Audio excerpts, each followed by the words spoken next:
सारे बहन भाइयों ने प्रेम भरा राधे राधे। जय माता की। गुप्त नवरात्रि की हार्दिक शुभकामनाएं। जब लड़की ने माता की पूजा ना की तो वह बच्ची थी अपनी सखियों के साथ खेलने चली गई, तो उसके पिता ने क्रोधित होकर कहा कि तूने गलती की है भाई, मैं तुझे ऐसे पति के साथ तेरी शादी करूँगा जो लंगड़ा लुल्ला होगा। लड़की ने कहा भी जो मेरे भाग्य में होगा वही होगा। तो पिता ने और क्रोध आ गया तो उसकी शादी कर दी। तो लड़की ने सोचा भाई इसके साथ मैं कैसे अपना जीवन निर्वाह करूँगी। तो माता रानी की वो पूजा करा करती, तो माता रानी उस पर प्रसन्न हुई और उसने कहा कि तू मांग, तुझे जो चाहिए मैं वही दूंगी। उसने कहा लड़की ने कि तू कौन है और मुझसे क्यों प्रसन्न है। माता ने कहा मैं आदि शक्ति हूँ और मैं ही विद्या और सरस्वती हूँ। मैं प्रसन्न होने से प्राणियों के हर एक दुख तो दूर कर देती हूँ और सुख प्रदान कर देती हूँ। हे ब्राह्मणी, मैं तेरे पूर्व जन्म के पुण्य के प्रताप से बहुत प्रसन्न हूँ। तुम्हारे पूर्व जन्म का वृत्तांत सुनाती हूँ। वो लड़की पहले जन्म में क्या थी, तो माता रानी ने कहा कि भाई मैं तेरा पहले जन्म का वृत्तांत सुनाती हूँ तुझे। तू पूर्व जन्म में भील की स्त्री थी, यानी निषाद की स्त्री थी और अत्यंत पतिव्रता थी। एक दिन तेरे पति ने निषाद ने चोरी की। चोरी करने के कारण तुम दोनों को सिपाहियों ने पकड़ लिया और ले जाकर जेल खाने में कैद कर दिया। उन लोगों ने तेरे को और तेरे पति को भोजन भी नहीं दिया। इस प्रकार नवरात्र के दिनों में तुमने न तो कुछ खाया और न जल पिया, इसलिए 9 दिनों तक नवरात्र का व्रत हो गया। हे ब्राह्मणी, उन दिनों में जो भी व्रत करता है उस व्रत के प्रभाव से प्रसन्न होकर मैं तुम्हें इच्छित फल दे रही हूँ, तुम्हारी कामना पूर्ण कर रही हूँ। जो तुम्हारी इच्छा हो सो मांगो। इस प्रकार दुर्गा के कहे हुए वचन सुनकर ब्राह्मणी बोली, अगर आप मुझ पर प्रसन्न हैं तो हे दुर्गे माँ, मैं आपको प्रणाम करती हूँ। कृपा करके मेरे पति के कोढ़ को दूर करो। देवी कहने लगी, उन दिनों में जो तुमने व्रत किया है उस व्रत के एक दिन का पुण्य अपने पति के कोढ़ दूर करने के लिए अर्पण करो। मेरे प्रभाव से तेरा पति कोढ़ रहित हो जाएगा और सोने के समान शरीर वाला हो जाएगा। ब्रह्मा जी बोले, इस प्रकार देवी के वचन सुनकर वह ब्राह्मणी बहुत प्रसन्न हुई और पति को निरोग करने की इच्छा से ठीक है ऐसे बोली। तब उसके पति का शरीर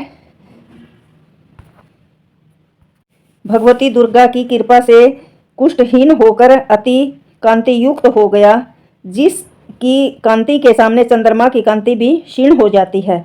वह ब्राह्मणी पति को मनोहर देख कर देवी को अति पराक्रम वाली समझकर स्तुति करने लगी। हे दुर्गे, आप दुर्गति को दूर करने वाली, तीनों जगत का संताप हरने वाली, समस्त दुखों को दूर करने वाली, रोगी मनुष्य को निरोग करने वाली, प्रसन्न होने पर मनवांछित वस्तु देने वाली और दुष्ट मनुष्यों का नाश करने वाली हो। तुम ही सारे जगत की माता और पिता हो। हे अम्बे, मुझ अपराध रहित अबला को मेरे पिता ने कुष्ठी कोढ़ी मनुष्य के साथ विवाह कर मुझे घर से निकाल दिया। उनकी निकाली हुई पृथ्वी पर घूमने लगी आपने ही मेरा इस आपत्ति रूप समुद्र से उद्धार किया है। हे देवी, मैं आपको प्रणाम करती हूँ, मुझ दीन की रक्षा करो माँ। ब्रह्मा जी बोले, हे बृहस्पति, इस प्रकार उस सुमति ने मन से देव की बहुत स्तुति की।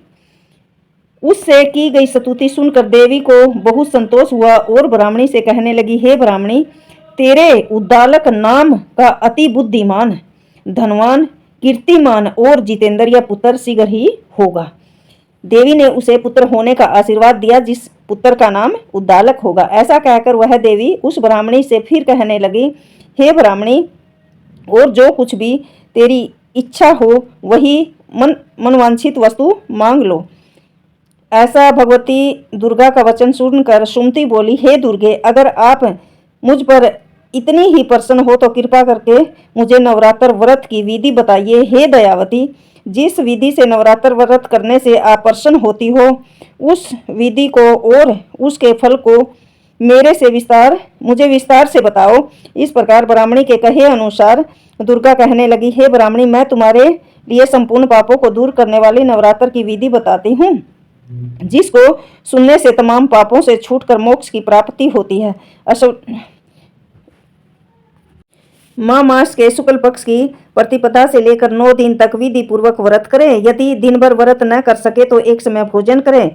पढ़े लिखे ब्राह्मणों से पूछकर घट स्थापना करें। वाटिका बनाकर उसे प्रतिदिन जल सींचे। महाकाली महालक्ष्मी और महासरस्वती इन मूर्तियों को बनाकर नित्य विधि सहित पूजा करें। पुष्पों से विधि पूर्वक अर्घ दे। बिजोरा के फूल से अर्घ देने से रूप की प्राप्ति होती है। जय से कीर्ति और दाग से कार्य सिद्ध होते हैं।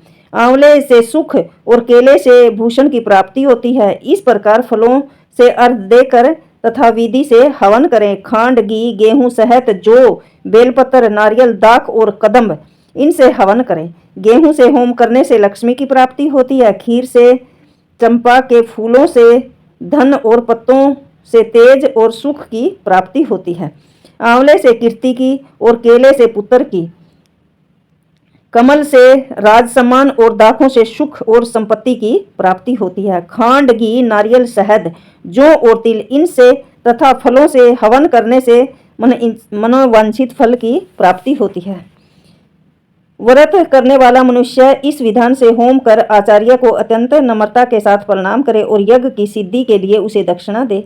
इस प्रकार इस महाव्रत को पहले बताई हुई विधि के अनुसार जो कोई करता है उसके सब मनोरथ सिद्ध हो जाते हैं, इसमें तनिक भी संशय नहीं है। इन दिनों में जो कुछ दान और दिया जाता है उसका करोड़ों गुना फल मिलता है। इस नवरात्र के व्रत करने से अश्वमेघ यज्ञ का फल भी मिलता है। हे ब्राह्मणी, इस संपूर्ण कामनाओं को पूर्ण करने वाले उत्तम व्रत को तीर्थ, मंदिर अथवा घर में ही विधि के अनुसार। ब्रह्मा जी बोले, हे बृहस्पति, इस प्रकार ब्राह्मणी को व्रत की विधि और फल बताकर देवी अंतर ध्यान हो गई। जो पुरुष या स्त्री इस व्रत को भक्ति पूर्वक करता है वह इस लोक में सुख पाकर अंत में मोक्ष को प्राप्त होता है। हे बृहस्पति, यह दुर्लभ व्रत का महत्म मैंने तुम्हें बता दिया है। ऐसे ब्रह्मा जी के वचन सुनकर बृहस्पति जी आनंद के कारण रोमांचित हो गए और ब्रह्मा जी से कहने लगे, हे ब्रह्मा, आप मुझ पर अति कृपा की, आपने मुझ पर अति कृपा करी जो अमृत के समान इस नवरात्र व्रत का महत्म सुनाया। हे प्रभु, आपके बिना कौन इस महत्म को सुना सकता था। ऐसे बृहस्पति के वचन सुनकर ब्रह्मा जी बोले, हे बृहस्पति, तुमने सब प्राणियों के हित करने वाले इस अलौकिक व्रत को पूछा है, इसलिए तुम धन्य हो। यह भगवती शक्ति संपूर्ण लोकों की पालन करने वाली है। इस महादेवी के प्रभाव को कौन जान सकता है। ओम दुम दुर्गाय नमः। श्री महाकाली, महालक्ष्मी, महासरस्वती नवरात्रा की सारे बाण भाइयों ने बहुत बहुत बहुत बधाई।